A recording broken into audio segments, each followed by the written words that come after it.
Welcome to the Minimasters, and these are the 4 things you need to know before you go and buy one of these MSD digital ignition boxes.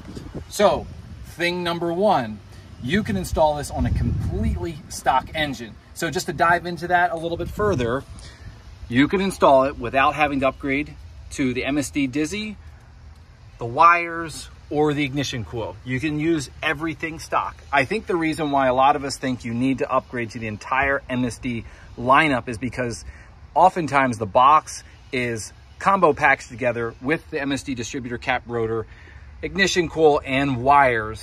And so that kind of makes us think it's got to go together. Well, this is hole proof, and I've been driving around for a while.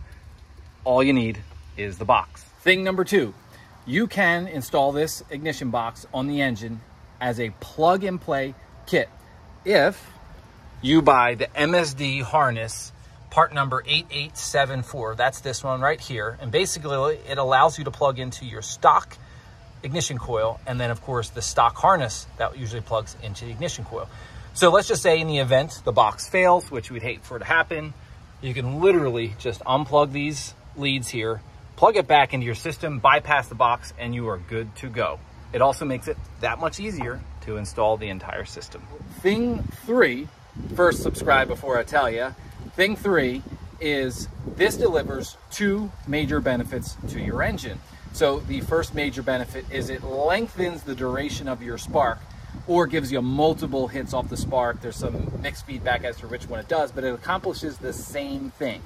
Burns all the fuel 100% of the time. So as you can imagine, huge benefit on both stock and a performance engine. This second major benefit is it supercharges your ignition coil. So you may not have realized this, but at high RPM, so acceleration, your ignition coil does not have enough time to charge to full capacity and then release its spark. And so what happens is you just get a weaker spark release at higher RPMs. Well, this supercharges the coil, so it's delivering 100% of the spark it needs each time. So the 4th and final thing you need to know before you buy one of these boxes is you will need to adjust your engine timing.